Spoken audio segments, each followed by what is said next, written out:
Seguidamente vamos a presentar a David Efraín Lizari Torpoco, que es abogado, escritor, filósofo, ponente y bibliófilo peruano, que estudió Derecho y Ciencias Políticas en la Universidad Inca Garcilaso de la Vega, graduándose el año 2008. Su tesis para optar el título de abogado, y aquí menciono pues que David es una rara avis, ¿no? Y ahora van a ver por qué, ¿no? El título de su tesis son Orígenes mitológicos del derecho y su repercusión en la actualidad, ¿no? Qué interesante.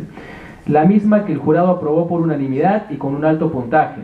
Realizó estudios especializados en filosofía, lenguas clásicas latín y griego e historia de las religiones en la Universidad Jesuita Antonio Ruiz de Montoya. Además, cuenta con estudios en la Universidad Pontificia Civil de Lima, especializándose en patrística, doctrinas de la Iglesia naciente y filosofía de la religión. Es director del área de investigación de filosofía del derecho del Centro de Investigación Jurídico, Humanista y Social Filos Juris. Tiene un profundo interés sobre el estudio de la filosofía clásica y ha publicado varios artículos filosóficos y jurídicos. Ha escrito varios libros durante su vida, ¿no? Que es muy corta, y ha escrito varias publicaciones, entre ellos está El ABC del Derecho, Latín Jurídico, publicado en 2011 con Editorial San Marcos. Paremias filosóficas, un texto que recomiendo que ustedes puedan revisar porque son las reflexiones poéticas, filosóficas de David. Teoría General del Derecho, publicado en el año 2013, y Latín Jurídico, Aplicación Práctica, que es una publicación reciente, 2016. También es coautor de Oratoria Forense y Redacción Jurídica, y un título adicional de Redacción Jurídica publicado el año 2015. Miren, en mis manos tengo el libro Latín Jurídico, que va a ser sorteado el día de hoy a los estudiantes pues, de esta universidad. Bien, pero para ello el profesor va a propiciar algunas preguntas, producto de su exposición, imagino, para que sean acreedores pues, de este texto. Un texto que las primeras páginas no son tan bonitas porque ahí está mi prólogo, ¿no? Pero lo demás es bonito, ¿ya? Lo demás sí es muy interesante. El tema que va a desarrollar David es tendencias clásicas y modernas del latín jurídico, para lo cual pido un fuerte voto de aplauso pues para David.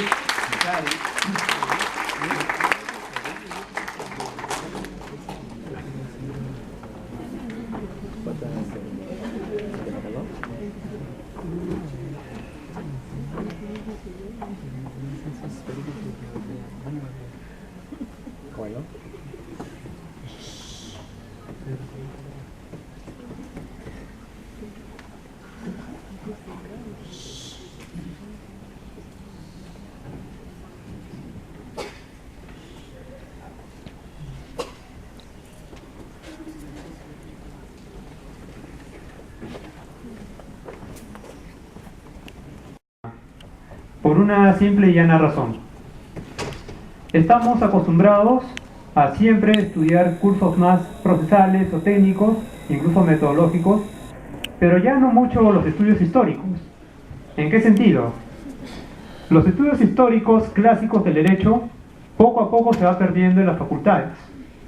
Y esto no es un problema que viene recién hace 1, 2 o 3 años, sino es un problema que ya viene desde hace más o menos 10 o 15 años, pero que poco a poco, como un virus, ha ido creciendo dentro de cada facultad de Derecho. ¿Y por qué digo esto? Por una simple razón. Si se dan cuenta, el plan curricular de la Facultad de Derecho va cambiando cada año que pasa con nuevos sistemas que van incrementando. Eso sí, pero sucede lo siguiente, que van complementando la currícula con cursos que tienen que ver más con derecho empresarial, derecho mercantil, derecho financiero, derecho bancario, incluso marketing jurídico en algunas universidades, pero van sacando otros cursos de manera muy discreta y sigilosa, como son historia del derecho, sociología jurídica, filosofía del derecho, lógica jurídica y derecho romano. Entonces, ¿qué es lo que sucede acá? ¿Por qué no, digamos, reforzar estos cursos en vez de excluirlos? ¿Qué es lo que ocurre? ¿Qué es lo que sucede?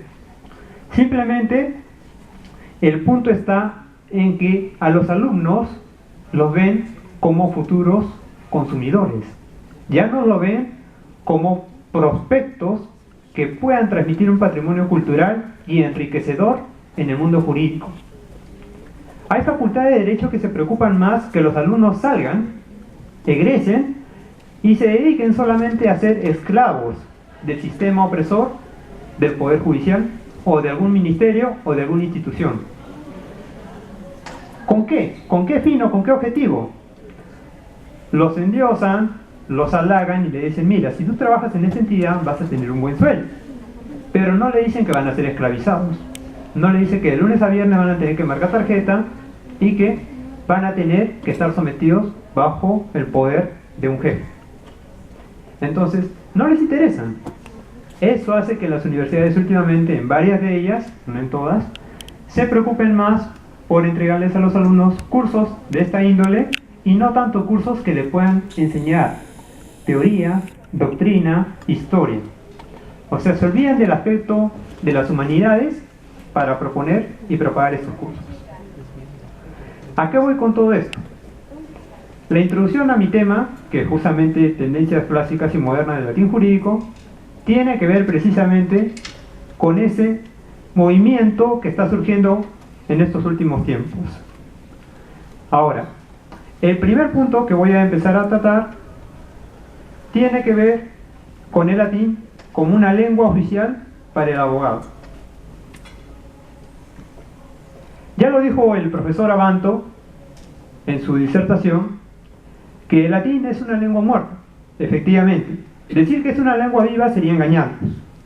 Pero todas esas campañas y spots publicitarios que hay en internet y en algunos centros culturales, que por más que son centros culturales así lo propagan, sostienen que el latín aún está vivo. Pero no es así. Sin embargo, se puede rescatar varios aspectos del estudio del latín que son necesarios que el abogado lo sepa. Más allá que el latín abre zonas de la mente que, digamos, están dormidas, ¿no? Despiertan el interés por la lectura, la motivación, el conocimiento. El latín tiene un auge central en el estudio del derecho, el cual es precisamente culturizar al abogado. En la actualidad ya no se ven referentes como el maestro León Barandarián, Eugenio Castañeda, el mismo Fernández Sarebo. Entonces, ¿qué es lo que ha pasado? Porque ellos eran grandes maestros ilustres. Incluso si van al Colegio de Abogados de Lima, ven sus cuadros ahí, en una sala de honor. Estos hombres eran precisamente grandes juristas porque conocían latín. Y eso se puede demostrar en sus mismas obras.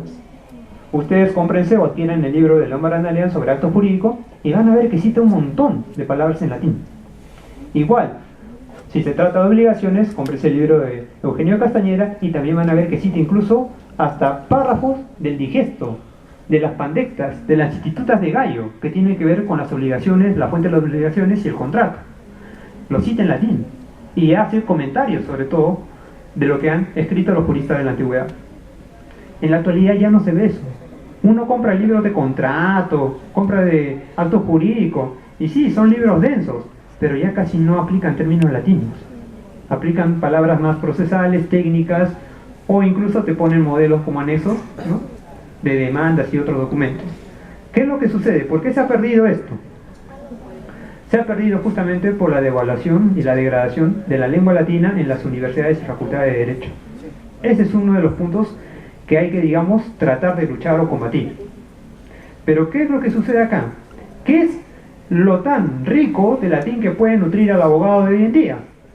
El estudio justamente del derecho romano, esa es una parte, es una materia que tranquilamente se lleva en un ciclo o en un año, en un semestre, y luego ya no lo ven más. Pero se están olvidando de que precisamente este curso es elemental y sustancial para la formación de futuros juristas. ¿Por qué? Nuestros profesores no pueden haber hablado de Cicerón como gran referente, gran abogado, jurista romano y político, también escritor y filósofo. Es cierto, Cicerón era uno de ellos, pero no era el único.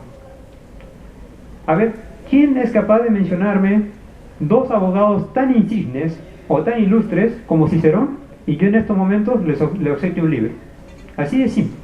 Que se ponga de pie y me diga el nombre completo de dos abogados romanos tan ilustres o mejor que Marco Tulio Cicerón. Si es que aún no lo tienen, no hay ningún problema. Al final, en una ronda de preguntas, se pone de pie y me lo dice. Vayan pensando ya desde ya. Ahora, para ayudarlos un poco con esto, les voy a dar el nombre de otros juristas que también fueron contemporáneos a Marco Tulio Cicerón, incluso que estudiaron con él. Nos hablan de los abogados romanos, pero no nos hacen una lista de todos ellos. Entre ellos tenemos que destacar a tres. Uno de ellos el maestro, justamente Cicerón. Uno de los hermanos, muchas gracias, uno de los hermanos Esquévola. Entonces, Quinto Esquévola, gran maestro,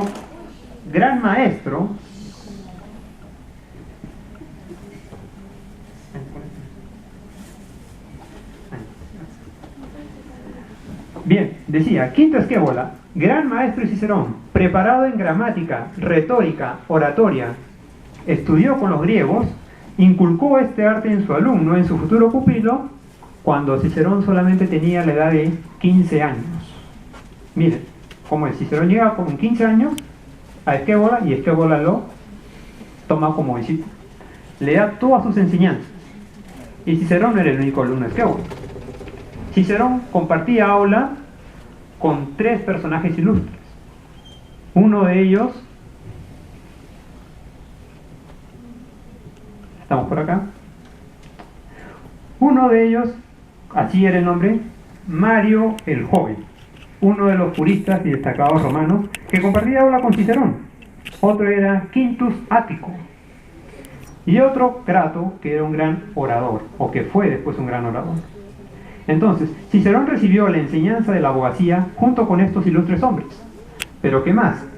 Esquévola no solamente los preparaba en jurisprudencia, como antiguamente se llamaban los estudios de derecho en Roma, sino también en el arte de la retórica, el arte de hablar en público. Entonces, la oratoria antigua, ¿no? La vieja escuela. ¿Por qué era importante que los abogados de esa época se prepararan como grandes oradores? Por una sencilla razón. El abogado, la mejor arma que tenía en la antigüedad era la voz. Era cómo defendía al patrocinado en un juicio mediante la oralidad, el discurso. Entonces, el diálogo entre una y más partes. Por eso que en los foros romanos, en las imágenes que ustedes ven, está el abogado, ¿no?, disertando frente a un tribunal romano, a un foro romano o a un grupo de senadores, explicándole las causas del por qué su patrocinado tiene que ser absuelto de un juicio al cual se le está increpando. Entonces, sucede así, que Cicerón, teniendo esta preparación, a sus 17 años, llega recién a tomar su primer caso como abogado. 17 años, ya estaba en el foro romano, debatiendo un caso. Y, por suerte, lo ganó. Decimos por suerte porque el mismo Cicerón en su diálogo reconoce que no estaba muy preparado. Pero reconoció también que no gana el abogado que está mejor preparado. No gana un juicio el abogado que conozca más, sino que la técnica para ganar un juicio está en la argumentación. Cicerón dice, el abogado que desea ganar un juicio no necesita estudiar mucho, sino solamente argumentar bien. ¿Y qué significa argumentar bien en la antigua Roma? La palabra argumentar proviene del latín argumentum y argumentare, que tiene la raíz ARG, de la palabra argento, que significa plata. Para Cicerón, argumentar bien era dejar algo tan brillante o tan limpio como la plata. Ese era un buen argumento. Entonces, en base a esa técnica, él pudo ganar todos los casos que empezó a llevar. Defendió a Murena, defendió a Sila, defendió a Catalino, defendió también a Quinto Rocio y a muchos más. Entonces, de este modo, Cicerón empieza a hacerse una buena carrera como abogado. Más adelante empieza a escribir sus obras, ya con el paso de los años, y lo hace en un latín elegante. Ahí viene el interés de por qué hoy en día es necesario aprender latín. Porque cuando uno lee una obra ya traducida, puede inducir en error, porque uno no sabe si el traductor de la obra lo ha hecho bien. Uno se puede confiar a ciegas, Pero ¿cómo sé realmente que Cicerón quiso decir esas palabras en su libro? ¿Cómo sé que el traductor no me está engañando, ¿no? O como decía San Jerónimo, ¿no? Todo traductor en el fondo es un traidor. Entonces debemos tener cuidado con eso. Al igual que en inglés, ustedes escuchan una canción en inglés y a veces sin saber inglés cantan cualquier cosa, o hablan y repiten palabras, ¿no? Así como Tongo. Entonces se van a ver, claro, en un dilema totalmente negativo. Eso no debe suceder, mucho menos sabiendo que ustedes van a ser los futuros abogados del país. Tienen que leer al personaje, al jurista romano, al autor, en su idioma original. Pero profesor, un momento, yo no sé latín. Empiecen a estudiar. Ahora hay un montón de métodos, incluso recursos autodidactas. Desde casa, así como pueden estudiar lecciones de inglés por YouTube u otros canales, hay también cómo estudiar latín desde cero. Los materiales están en PDF, como también comentaba el profesor Abanto. Libros, cualquier cantidad.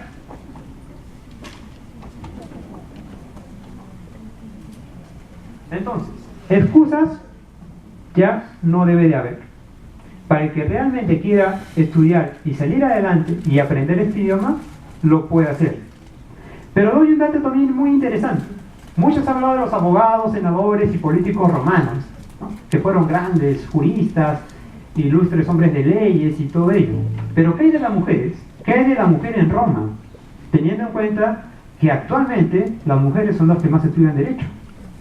Quieren conocer sus derechos, ya no quieren ser engañadas. Entonces, y eso está muy bien. No es que quiera quedar bien con ellas, sino y eso está muy bien. En el fondo, también la mujer romana tuvo su historia. A ver, ¿quién fue la primera mujer romana que fue conocida como abogada? Que debatía en los foros tan igual que Cicerón lo hacía. No. A ver, entonces, la primera mujer romana, de acuerdo a los datos de los postglosadores de la Edad Media, se llamaba Calipurnia. ¿Sí? Así como lo escuchan. Pueden ver ahí. Calipurnia. Y ahí tienen el nombre de algunos abogados romanos destacados. Calipurnia, la tercera esposa del gran Julio César. Miren qué interesante la historia. Calipurnia era una mujer muy reconocida en Roma. Era joven, no era una mujer de edad, era joven, 25 a 30 años de edad promedio, que ya destacaba por tener una gran preparación en retórica. Calipurnia estudió en Grecia con los mejores oradores atenienses de la época. De ahí vino a Roma. Por eso que cuando Julio César la conoció, quedó cautivado por su belleza y por su inteligencia. Entonces, por eso de nada sirve que una mujer solamente sea muy guapa, porque si es inteligente, puede ser capaz de dominar al mundo, como bien lo decía Parménides. Pero bueno, Calipurnia fue la primera mujer en Roma que empezó a destacarse por sobre todas las demás, porque también había otras mujeres, como bien ha mencionado a Débora, como una de ellas, pero sucedió algo. ¿Por qué la figura de la mujer romana como abogada se perdió, decayó, desapareció? Por una simple razón que justamente le atribuyen también esto a la misma Calipurnia. En un caso que ella llevaba, se expresó de una manera tan ferviente, tan emotiva, que dejó de solamente defender a su patrocinado, sino que empezó a dar gritos. O sea, hablaba con prepotencia y dando ciertos improperios incluso, ¿no?, a la parte contraria. Y esto no le gustó a los jueces. Al final, los jueces dieron por ganador a la otra parte. Entonces Calipurnia se sintió ofendida y pensó que incluso los jueces favorecían a la parte contraria. Y lo que hizo fue totalmente un acto impúdico. Se fue molesta ante los jueces, se levantó las faldas y les mostró sus genitales. Desde ahí los jueces romanos la tacharon. Es lo que nos cuenta la historia. Otra historia nos dice que solamente debido a sus fuertes gritos y que era muy emotiva, que no dejaba hablar a la otra parte porque ella quería, digamos, tomar parte, ser dueña de todo el foro, es por eso que la empezaron a sacar, ¿no? Ya no la admitían. Pero tiene mayor peso la primera historia, ¿no?, que hizo ese acto. Bueno, desde ahí, pues, lamentablemente la mujer, vamos a decir que por culpa de ellas, aunque no debería ser así, ya en el derecho romano empezó a verse mal. Pero bien, volviendo ya al tema de Cicerón, antes ya de tocar el segundo punto, les decía de Las obras que este autor, este gran jurista romano, escribió, destaca una de ellas para nosotros en derecho. Si bien es cierto, sus diálogos y discursos son muy interesantes, que lo pueden conseguir con la editorial Gredos, son muy interesantes, pero lo que deberían leer es este libro de acá.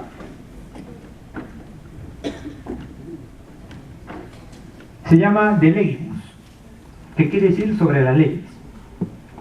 Cicerón en esta obra trata justamente el estudio de las fuentes del derecho, o sea, cómo trata de nacer el derecho en su época. Lo discute con dos interlocutores, uno de ellos su hermano Quinto y otro su gran amigo Ático. Con ellos discute cómo es el posible origen del derecho, cómo se dan las primeras leyes en Roma, en la República, y sobre todo, de dónde nace este derecho. Y cuando hablamos de dónde nace este derecho y de dónde nace la ley, nos remonta a este hermoso pasaje, que lo he puesto en colores para que ustedes puedan diferenciar, o mejor dicho, no hacer la comparación de la traducción con lo que dice el texto en latín. Los colores correspondientes, tanto en latín, corresponden al castellano, ¿no? Lo que está con rojo en la traducción es rojo, lo que está con verde, así, de manera sucesiva.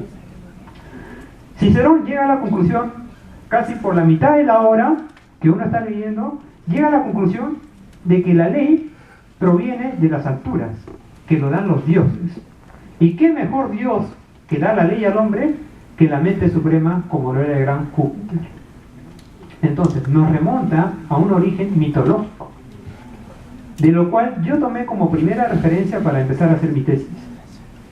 Nos hablaba ya que los dioses entregaban las leyes a los hombres. Y no yendo lejos, la historia es muy parecida en antiguas civilizaciones. Ustedes han escuchado del código de Hammurabi. Muy bien, pero ¿quién era Hammurabi? Un dios. Hammurabi era un rey, un legislador babilónico. Hablamos del siglo XVIII a.C. Incluso antes del código Hammurabi habían otras leyes. El código de Ur-Nammu y el código de Lipstick-Ebstar. Siglo XXII, siglo XXIII a.C., donde también había los inicios de la ley de Talión, mucho antes también de la ley mosaica.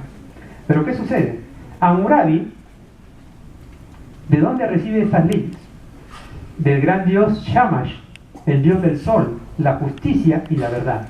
Shamash descendió y le entregó a Hammurabi las leyes para indicarle cómo debe legislar a los demás hombres. Hammurabi lo recibe, lo recoge y lo empieza a promover, a difundir esta ley. En el antiguo Egipto, lo mismo. Los sacerdotes egipcios le decían al faraón que él, al ser hijo de los dioses o de Dios, tenía que recibir la máxima ley de la diosa de la verdad y la justicia llamada Maat en los egipcios. Y que Maat era la única que podía entregar las leyes a los sacerdotes y al faraón para que ellos puedan difundirla y enseñar a los demás hombres. En Grecia, el rey Minos de Creta tenía que subir a una montaña cada 9 años a recibir las leyes del dios Zeus, que era su padre. Entonces, en la India, Manu, el primer hombre, también se iba a una montaña a recibir la indicación del dios Brahma, que le daba las leyes. No yendo lejos, que Moisés también no tuvo que subir a una montaña y recibir de Dios los 10 mandamientos. Analogías, parecidos, paralelismos, historias más antiguas, historias más recientes, pero tienen siempre el mismo enfoque, el mismo fondo, ¿no? Un Dios da las leyes a los hombres. ¿Y por qué este enfoque? ¿Por qué el enfoque que un Dios tiene que otorgar leyes a los hombres? Por una simple y llana razón.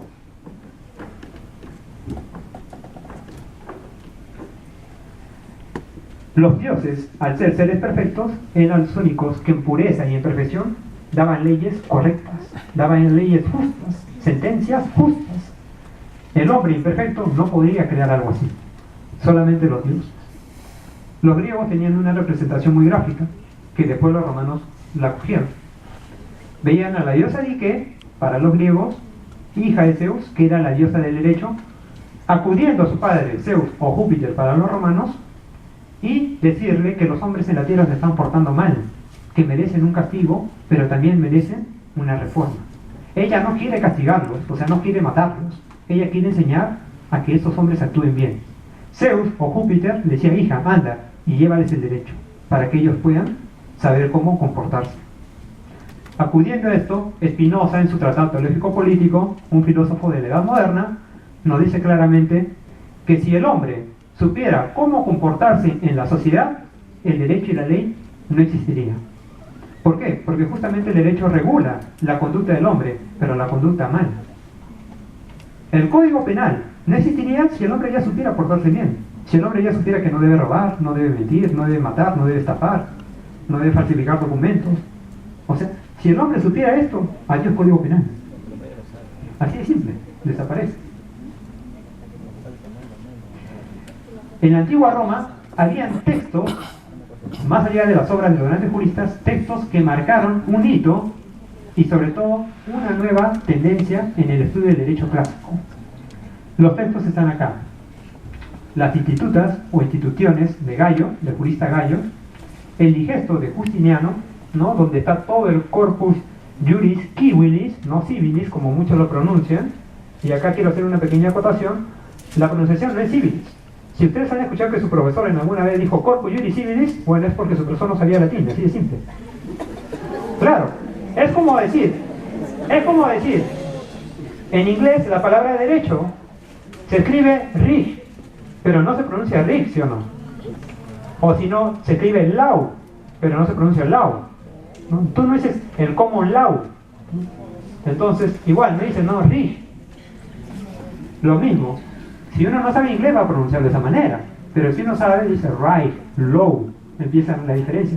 En latín igual, no es corpus juris civilis, es corpus juris civilis. ¿Por qué esto? Porque la C para los latinos, para los romanos se pronunciaba como K de kilo, y la U era, o la V era como la W, el sonido de la W, ¿no? Como cuando dices water, ¿no? Entonces igualito, por eso es civilis, no es civilis.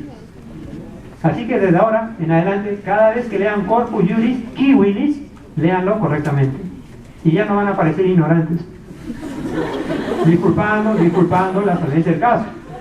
La palabra ignorante tampoco no tiene nada malo, tiene su raíz de la palabra ignorantia. ¿Ignorantia qué es? Ignoto, aquel que desconoce algo. Simple, no es un insulto, no es algo despectivo, así que no hay ningún problema. Otras obras de la antigüedad que también marcaron gran acogida fueron las instituciones de Florentino, Juliano, Ulpiano y Paulo. Lamentablemente obras que fueron desaparecidas o perdidas en el tiempo. Y por último, el Codices Antiquus Romanorum. ¿Qué significa? Código de los antiguos romanos. La palabra Romanorum, ¿no? Es un genitivo. Pero bueno, entrar en detalles ya es un tema que no corresponde ahora. Sin embargo, la palabra que está ahí, Romanorum, implica de los romanos, no en el sentido de los ciudadanos, sino de los más poderosos, o sea, de los que elaboraban la ley. Eso es la gran, digamos, el gran aporte que juristas nobles del pasado dejaron hasta el día de hoy y siguen siendo estudiados. La Biblia para el abogado no es la Constitución, en realidad debe ser el Corpus Juris Civilis, porque ahí están todas las normas desde la antigüedad que iban a regular hasta los procesos civiles, procesos laborales, procesos administrativos en la actualidad. Si uno no sabe esas fuentes, puede encontrarlas ahí. Pero eso sí, los volúmenes, que están también para descargarlos por internet y tranquilamente lo pueden imprimir, pero los volúmenes son muy densos. Cada tomo del digesto contiene aproximadamente 1500 a 2000 páginas. Y son 6 tomos. O sea, imagínense cuánto van a imprimir. Y en A4. O sea, ni siquiera para hacerlo reducido. Bien. Con eso se termina la primera etapa. La segunda etapa de los estudios de latín empiezan a partir de la Edad Media. ¿Con qué jurista de trasfondo? Siglo XI, siglo XII. Con el gran jurista Irnerio y la escuela de Bolonia. Los glosadores y los posglosadores entran a escena. Ellos rescatan todas las obras de los antiguos juristas romanos para estudiarlas, analizarlas y hacer nuevos comentarios. Como hoy en día, uno compra la Constitución Política, pero solamente están los artículos. O compra el Código Civil, el Código Procesal Civil y están los artículos. Pero cuando uno compra el Código Procesal Civil comentado por Marianela Ledesma, es otra cosa. La Constitución Política comentado por Raúl Chanamé Orben, es otra cosa. O sea, ¿qué está diciendo el texto? Que cada artículo está siendo comentado por el autor o por el jurista correspondiente. A cada artículo le hace una exégesis, una hermenéutica y te explica en qué consiste esa norma. En la antigüedad, los glosadores y los posglosadores se encargaron de recoger las obras de los antiguos juristas y hacerle comentarios a su época. Desde ahí viene esta tendencia. Pero algo más. Hirmerio no trabajaba solo. Tenía 4 discípulos que trabajaban con él, los cuales eran Martino, Hugo, Jacobo y el gran y conocido, o desconocido quizá para muchos, Búlgaro, de los cuales Hirmerio tenía gran aprecio por todos sus discípulos, pero los 4 de acá eran los mejores, los que le ayudaban a él a hacer los comentarios de los antiguos escritos romanos. Pero destacaron 2, porque Hirmerio antes de morir tenía que elegir a un sucesor. Esta tradición de que un maestro elige a un sucesor, el Magister Artrium, elige a otro para que le delegue y deje todas sus enseñanzas y éste siga profesando su escuela, la recogió de una tradición griega antigua, que la vemos en Aristóteles. Cuando Aristóteles estaba a punto de morir, no solamente estaba en su lecho de muerte su familia, su esposa o sus hijos, sino también estaban 2 discípulos de entre los 24 que él mandó a llamar, de su liceo. Los 2 discípulos eran los 2 mejores, Teofrasto y Aristóxeno, que para muchos debe ser desconocido estos nombres, pero eran los mejores. Aristóxeno se destacó justamente por recoger todos los estudios de Aristóteles sobre la música, la teoría musical, la armonía que tenía la música con los planetas y el cosmos, mientras que Teofrasto se encargó de recopilar todas las cuestiones y los tratados de lógica del gran maestro Aristóteles. Aristóteles al final escogió a Teofrasto, y la historia nos cuenta que cuando Aristóteles escoge a Teofrasto, antes de morir, porque ya era lo último que decía, Aristóteles se amarga, lanza un insulto contra Teofrasto y se va muy ofendido a formar su propia escuela. Se quedó picón, porque en realidad todos daban por aceptado que Aristóteles iba a ser el sucesor, ya que la historia también demuestra que era un poco más de nivel que el mismo Teofrasto. ¿Por qué Aristóteles habrá elegido a Teofrasto? No lo sabemos, pero hay algunos escritores que dicen que Aristóteles a Teofrasto lo veía muy hermoso y muy bello, ¿no? Entonces, no sabemos qué habrá pasado, ¿no? Como era griego, tenía sus salvedades, ¿no? Pero bueno, Hirmerio tenía que escoger también a uno, y por más que a Búlgarus lo denominó Búlgarus os Aureum, que significa búlgaro, el de la voz o el de la boca de oro, el pico de oro, eligió a Jacobo y no a Búlgaro. Pero Búlgaro fue el artífice, o mejor dicho, el primer jurista de la Edad Media que hizo algo que ni siquiera el mismo Jacobo, Hugo o Martino pudo lograr hacer. Escribió una obra llamada Summa de Judicis. ¿Qué quiere decir Summa de Judicis? Esta obra contiene pasajes muy interesantes. La obra es pequeña, porque los antiguos libedos, o los antiguos libros escritos en latín, eran libros pequeños. Esto era un libro, en el siglo XI, siglo XII. Así como lo ven. Nada de esos tratados de 3, 4 tomos, ¿no? Esto era suficiente para aprender el derecho. Pero ¿qué sucede? En esta obra, el Summa de Judicis, que trabajan preposiciones muy interesantes sobre el derecho procesal, hay una que destaca y merece ser estudiada por todos nosotros, que ha sido citada solamente ese pequeño párrafo, ese pequeño extracto de la obra para futuras disertaciones procesalistas en la época actual, la cual la pueden ver ahí. Es más, lo esbozan como un principio del derecho procesal. ¿Y por qué Búlgaro habrá escrito eso? Qué interesante tiene este texto, que para empezar uno dice, bueno, yo no conozco latín, no sé qué estará diciendo ahí, ¿no? No hay ningún problema. Ahí tienen la traducción. Esta obra se destaca porque Búlgaro es el primer jurista de la Edad Media que asienta las bases o los pilares del proceso civil. La teoría del proceso que hemos estudiado en la facultad, o el mismo Derecho Procesal Civil 1, está acá, resumido en ese epígrafe. Búlgaro nos indica que en un juicio no tiene que haber varios abogados, no tiene que haber varios jueces, no tiene que haber varios fiscales, solamente tiene que haber un juez y 2 partes, el demandado y el demandante. Y el juez es el que debe dar la sentencia, la solución final al conflicto o al problema. Nada más, el triangulito, juez y las partes, juez, demandado y demandante. Es todo. Esta fue la cuna del derecho procesal civil, o mejor dicho, de la teoría del derecho procesal civil, de la cual hoy en día muchos siguen recogiendo esta premisa. Entonces, esa es la importancia que da Búlgaro. Lamentablemente, esta obra completa, en la actualidad, no tiene traducción al castellano, ni siquiera en inglés o en otro idioma. Hay pequeñas partes traducidas, pero aún nadie ha podido publicarla de manera completa y explicando punto por punto cada preposición, por más que son pocas, son 24 preposiciones, nada más. Sería interesante que alguien en un futuro lo trabaje en ello y pueda, obviamente, mostrar, digamos, ¿no?, al mundo el aporte que Búlgaro y otros juristas de su época tuvieron. ¿Qué sucede? Luego de la etapa de la escuela de Boloña, de los glossadores y posglossadores, siglo XI, siglo XII, siglo XIII, en el siglo XIV empieza a destacarse una figura en especial. ¿Pero esto por qué? Recogen también los juristas de esta época los escritos en latín del derecho antiguo, que ya, no solamente los escritores romanos ya mencionados, sino los de la Edad Media, empezaron a ahondar y profundizar en este estudio del derecho. Es más, ellos recogen una fuente que el mismo Ulpiano la coloca en el Digesto, donde a los abogados en la antigüedad no se les conocía como abogados. En el derecho primitivo, en el derecho quiritario, no se les conocía como abogados, sino como sacerdotes. O sea, un abogado no era un abogado, era un sacerdote, y hay que atenderlo con todo lo que el sacerdote amerita. Haciendo un punto aparte, pero tocando la misma figura de sacerdote, hay una anécdota muy bonita en la vida de un jurista, escritor y político, que también fue un romano, llamado Lucio Apuleyo. Apuleyo es conocido por su obra Asinus Aureum, el asno de oro o el asno dorado, que es como una sátira, ¿no?, a su época, ¿no?, que él hace burlándose de los ciudadanos que son esclavos mientras él es libre, ¿no?, y puede disfrutar de su libertad, ¿no?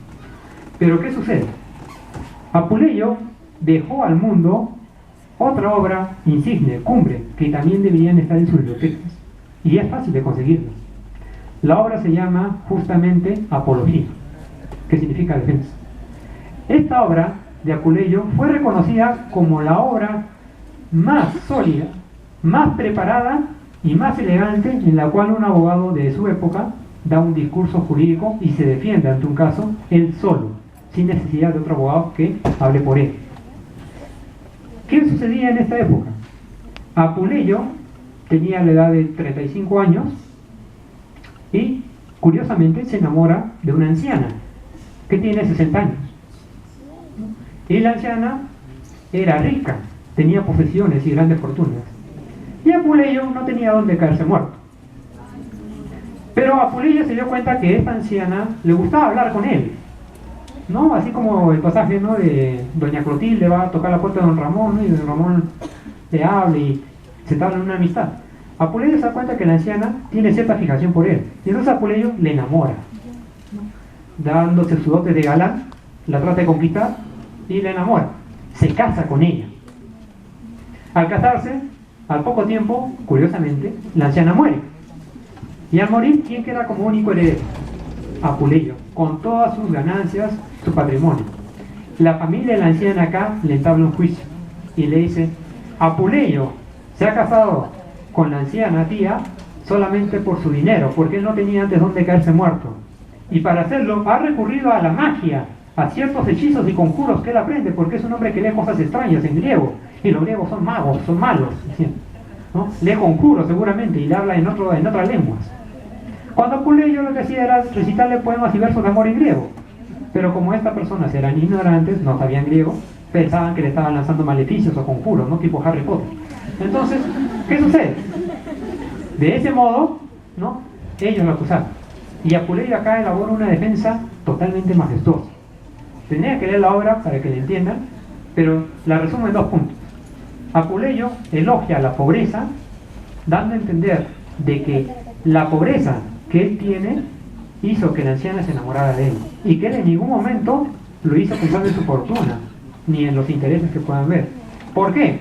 Porque Apuleyo sostenía de que la pobreza es la única que te demuestra realmente quiénes son las personas que realmente te aman. Porque si eres rico, todos te pueden amar por tu dinero. Todos están ahí, ¿no? Pero si eres pobre, a ver quién se acerca realmente a ti y te busca, te pide consejos, te ayuda. Cuando eres pobre nadie te hace caso. Eso decía Puleyo. La anciana se acercó a mí siendo yo pobre. Yo no me acerqué a él. Y en segundo lugar, ustedes me llaman mago.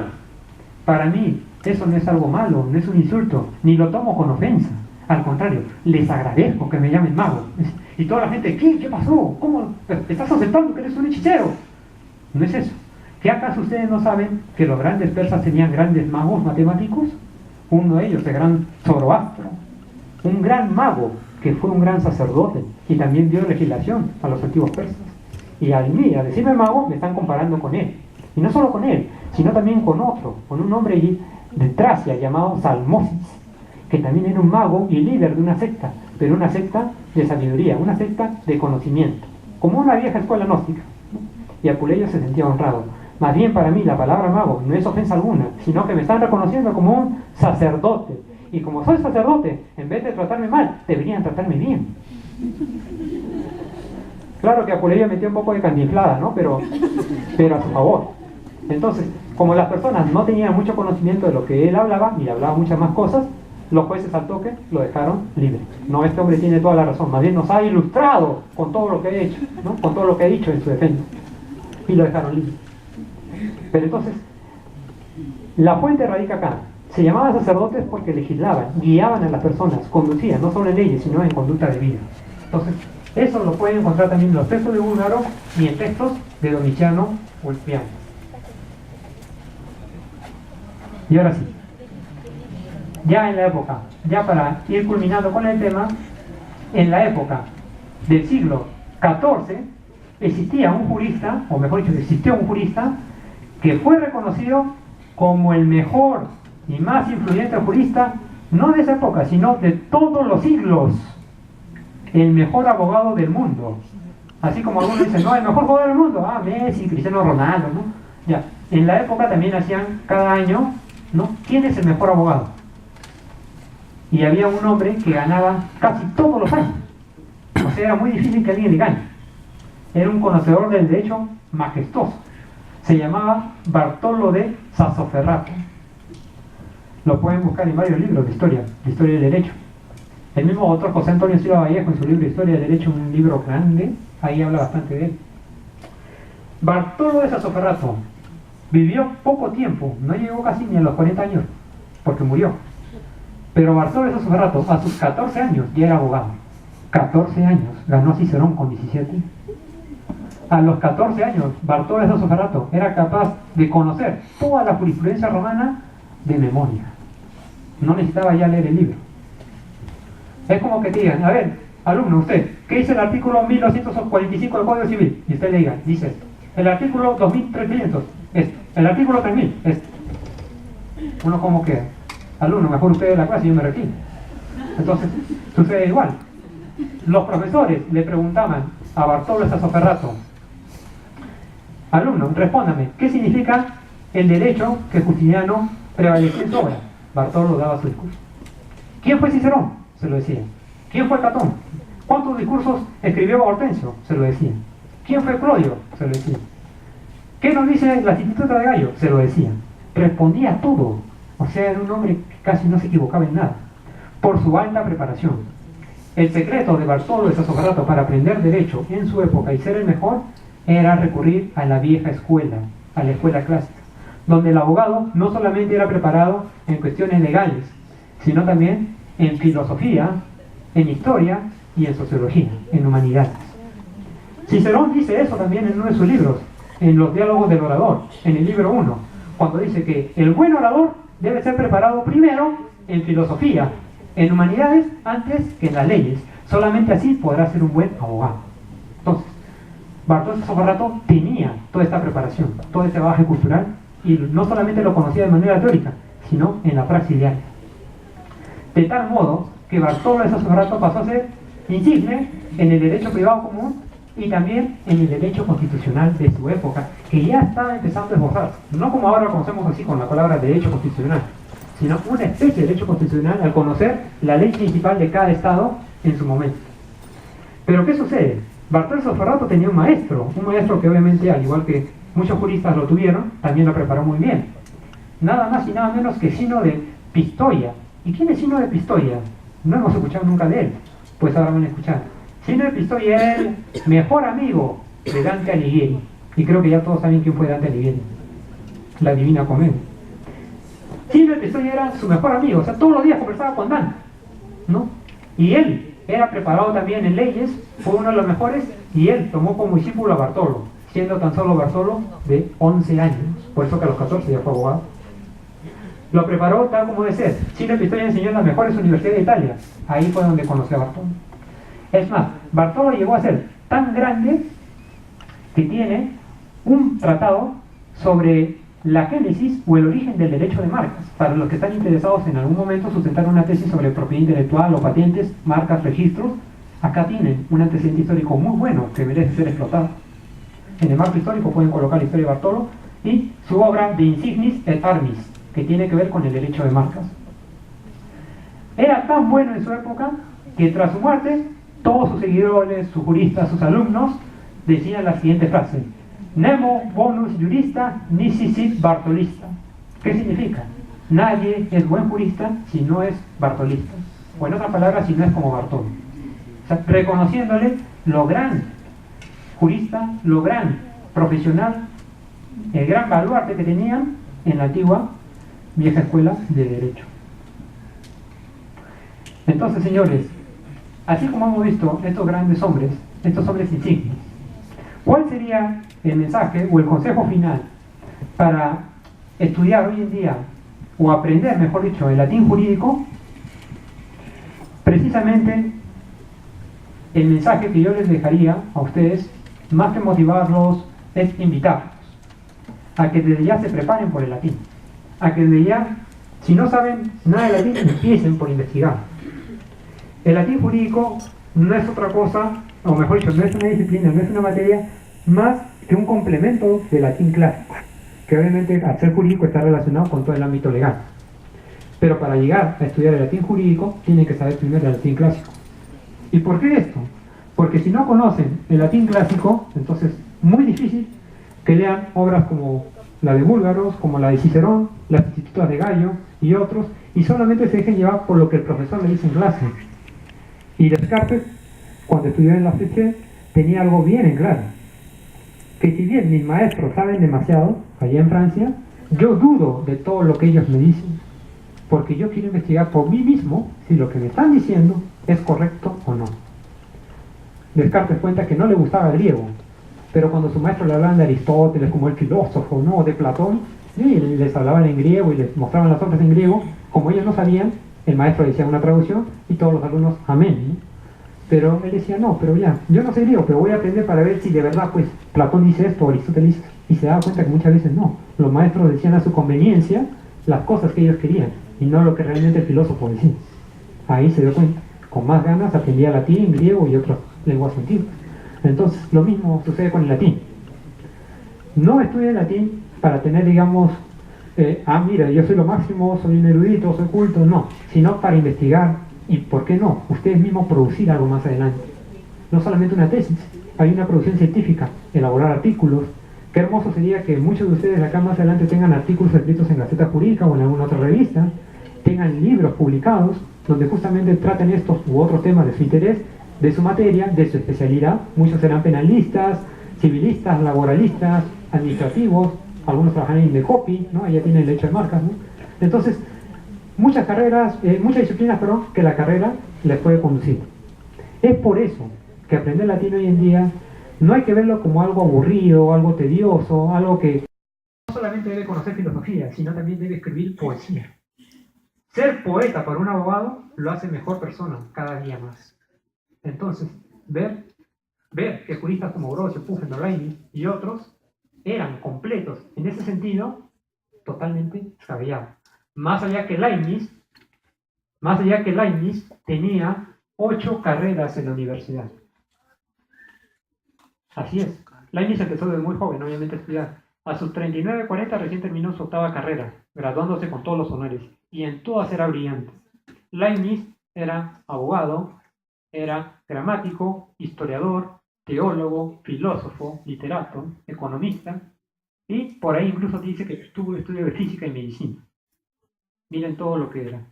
Mientras Leibniz fue nombrado juez en una corte de Alemania y revisaba las sentencias, como hoy en día muchos jueces lo hacen en el Poder Judicial, en sus ratos libres decía, bueno, ya me cansé pues de revisar esas sentencias, me voy a distraer. Sacaba de su maletín una calculadora y empezaba a armar, a mejorar, mejor dicho, la calculadora de Pascal. Leibniz fue el primero que hizo la calculadora científica para su época. Pascal la calculadora tradicional, pero Leibniz hizo algo más que Pascal. O sea, era juez, pero estaba construyendo una calculadora. Es como que ustedes en su rato libre no construyen una laptop, ¿no? O hagan un invento así peculiar. Entonces, ¿no? Mientras están estudiando Derecho, ¿no? Entonces, miren el intelecto de este hombre. Por eso era conocido como el nuevo Sócrates o el mejor de los mejores. Para hacer lo que en griego, como el rey Agamenón de la Ilíada, ¿no? Se decía, ¿no? El rey de reyes. En este caso, el mejor sería el mejor de los mejores, era Leibniz, quien tuvo una disputa justamente con Pufendorf. Así se encontraron en un debate en una universidad, donde Pufendorf disertó sobre el derecho civil para su época. Leibniz salió. Mientras Pufendorf se demoró como 3-4 horas, Leibniz en media hora dijo todo lo que hizo Pufendorf y mejor. Al final, se acercó a Pufendorf y le dijo, tú, de filósofo, tienes muy poco, y de jurista también. Poco jurista, nada filósofo. Y con eso lo mató a Pufendorf. Le ocasionó un trauma. No sé qué habrá pasado con Pufendorf después, ¿no? Pero bueno. El caso es que Leibniz se dio cuenta de que hay buenos abogados en su época, pero puede ser el mejor si te preparas de manera correcta y adecuada. Eso fue lo que lo llevó al mismo Leibniz a tener otra disputa años posteriores con Isaac Newton sobre el cálculo infinitesimal. Entonces, ¿qué sucede? Sí, Leibniz era un hombre muy polémico, pero por su inteligencia. Pero derrotaba a todos, en foros, en debates, ¿no? Cada uno decía, ¿con quién vas a debatir? Con Leibniz. Ah, no, ya perdí, mejor no voy. Porque Leibniz estaba totalmente preparado. Pero Leibniz también, en toda su vida, reconoció en una carta que le escribe a un amigo, a Oldenbrecht, no Oldenbrecht, sino Oldenbrecht, un alemán, donde dice, solamente conocí a un hombre que me superó en conocimientos de filosofía y metafísica, ante los cuales rechazó mi invitación, o sea, a Alemania, y yo tuve que ir a Holanda a buscarlo para hablar con él, el filósofo Baruch Spinoza. Leibniz va con sus 9 cartones, con sus 8 títulos, ¿no? A visitar a Spinoza, a Ámsterdam. Dicen, me han dicho que tú eres un gran filósofo. A ver, ¿en qué universidad has estudiado? Y Spinoza le dice, yo nunca quise una universidad buena. Entonces, ¿cómo eres el mejor? ¿Cómo sabes tanto? Mis conocimientos son autodidactas. Yo todo lo que he estudiado lo encontré en los libros. Pero entonces no entiendo, ¿cómo puedes ser llamado el mejor? Todo el mundo me habla de ti. Está pensando que tienes títulos. Mira, acá están mis cartones, ¿no? Le sacó todo su currículum. A ver, muéstrame tú qué tienes. Y Spinoza dijo, bueno, yo solamente tengo una máquina que pule lentes, que ves ahí. Y tengo un cuaderno en blanco donde estoy escribiendo un libro llamado Ética. Y Leibniz dijo, ¿y eso es todo tu patrimonio intelectual? Sí, nada más. A ver, ¿qué es la filosofía? Y Spinoza le respondía. ¿Qué es la metafísica? Y Spinoza le respondía. Y le daban nombres incluso que Leibniz no había leído. Entonces Leibniz decía, ah, ya, sí lo he leído. ¿No? Pero ¿quién será este pata? Y más bien, cuando Spinoza le dijo, tú conoces latín muy bien, y también veo que sabes griego, entonces tengo que llevar nuestro pequeño debate a otro nivel. ¿Qué conoces de la Torá? ¿Conoces el hebreo? Le dijo. Ya que eres teólogo, debes haber estudiado hebreo. Cuéntame, ¿qué es Dios? Le dice Spinoza. ¿Existe Dios realmente? Leibniz le dio una respuesta, pero Spinoza le dijo, no, estás equivocado. Mira, lee este pasaje acá, el Talmud. Léete la Torá y se lo daba en hebreo. Lamentablemente Leibniz no sabía hebreo. Entonces Leibniz se quedó petrificado, ¿no? O como en los dibujos en la serie, ¿no? Se hizo chiquitito, cayó de rodillas, 0 puntos, perdió. Spinoza le dijo, levanta, no te sientas mal, más bien estudia, prepárate, y si quieres yo te puedo compartir mis conocimientos. No te voy a cobrar nada. Ven y podemos conversar acá todas las tardes, con un pequeño mate y con un dulce queque. Así le dijo Spinoza. Miren qué modesto y qué humilde era. Y Leibniz era rico, adinerado, todo. Spinoza humilde. Spinoza demostró una mejor dicho, un pensamiento que Confucio ya lo tenía en claro desde la antigüedad. Mientras más sabes, mientras más conoces, sé más humilde. Ese es el verdadero secreto de la inteligencia. Estos hombres también hicieron lo mismo en su momento. Algunos ya pues empezaron también a ser ya un poco soberbios y pedantes, pero otros no. Entonces, con eso quiero terminar el día de hoy, muchachos, y agradecerles ante todo por la audiencia y invitarles nuevamente esta reflexión. Amen los libros, investiguen, lean, no para ser solamente, digamos, mejores, sino también para no ser engañados, para que nadie les tome el pelo, y más bien para que ustedes puedan comentar, decir, ¿has leído la Divina Comedia? Claro que sí. ¿Qué canto quieres que te explique? El infierno, el cielo, el paraíso, el purgatorio. ¿Has leído el Quijote de la Mancha? Claro que sí. ¿Qué capítulo, qué libro quieres que te explique? ¿Qué anécdota del Quijote con Sancho? ¿Cuál? Ah, caramba. ¿Has leído Liberty? Claro que sí. ¿Has leído a Charles Dickens? Claro que sí. ¿Qué sabes de Conan Doyle? Ah, ¿cómo no? El que escribió pues Sherlock Holmes. Les puedes comentar. ¿Qué sabes de Macbeth? La obra de Shakespeare. ¿Qué pasaje quieres que te lo relate? Entonces, ahí demuestren su erudición, demuestren cuánto han leído, cuánto saben. ¿Y qué más? También de libro de derecho, libros de literatura universal, libros de historia, libros de sociología, libros de filosofía. Ubíquense como la vieja escuela. No solamente aprendan de leyes, códigos, porque eso lo puede saber hasta los tinterillos. En cambio, lo que el tinterillo no va a saber, y por eso justamente ustedes se van a diferenciar, no solamente por tener un cartón, es por los conocimientos. Bien, señores, eso ha sido todo. Muchas gracias.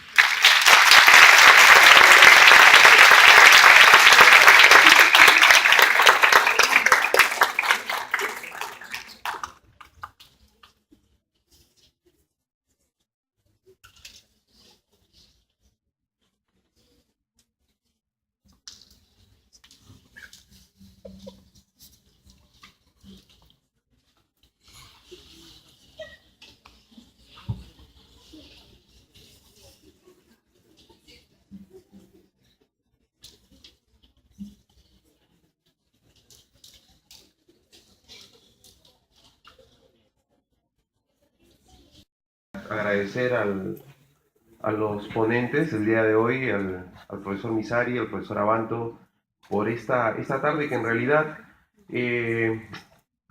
al mostrarnos, al compartir con nosotros su conocimiento, su experiencia, su investigación, creo que nos ha servido también para, como se dice, ¿no? Incentivar, ¿ya? Darnos ese pequeño aliciente, ese bichito de esa curiosidad de buscar más y aprender más.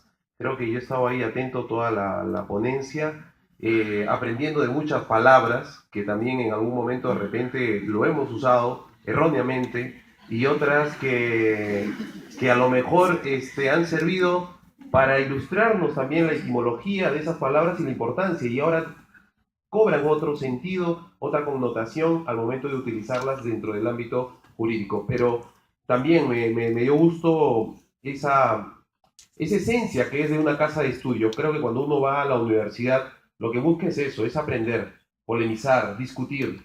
Y de repente, a lo mejor no todos están conformes o discrepan de algunas, no sé, notas o palabras o frases o estudios, pero esa humildad y ese deseo de aprender, de compartirnos, de enseñarnos, es lo que uno recibe con gusto, con agradecimiento, con alegría y nos motiva, en realidad me motiva porque ya me dio la gana saliendo acá a buscar en Google muchas cositas y no solo en Google, en la biblioteca también, porque hay, y retomar algunos estudios que como conversamos la primera vez, eh, en algún momento me dio también esa idea de estudiar no solo latín, sino hebreo, hebraico y esas ideas que en algún momento dije, no, pues ya no, eso no vende, pero sí, la investigación. Y otra pasión que también disfruto y que los invito es a investigar, a leer y formar, ¿no? Sí, creo que un abogado siempre le llama la idea de tener una biblioteca con libros así y que demuestren no solamente el aprendizaje, el estudio, esa humildad, sino también esa gana de compartir y de discutir.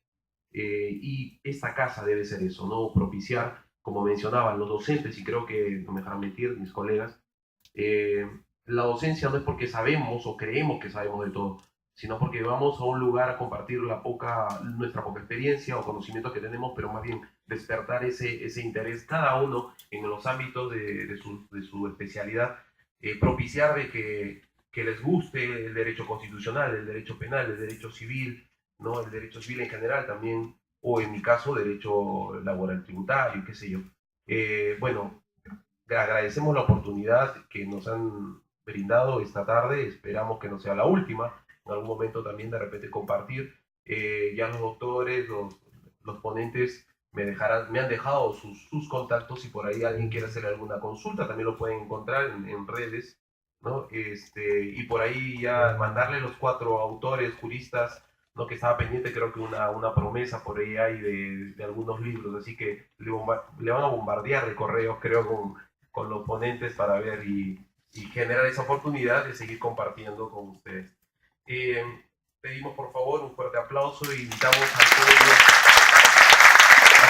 Jonathan Abanto para hacer entrega del señor David Misari, para hacer entrega en nombre de la universidad. Les invitamos por favor acá adelante.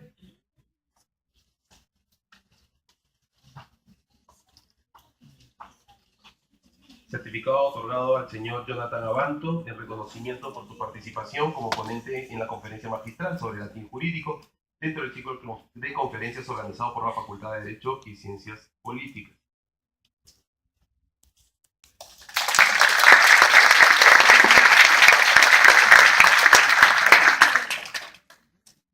Y certificado otorgado también al licenciado profesor David Efraín Misari Torpoco en reconocimiento por su participación como ponente en la conferencia magistral sobre latín jurídico dentro del ciclo de conferencias organizado por la Facultad de Derecho y Ciencias Políticas de la Universidad Privada.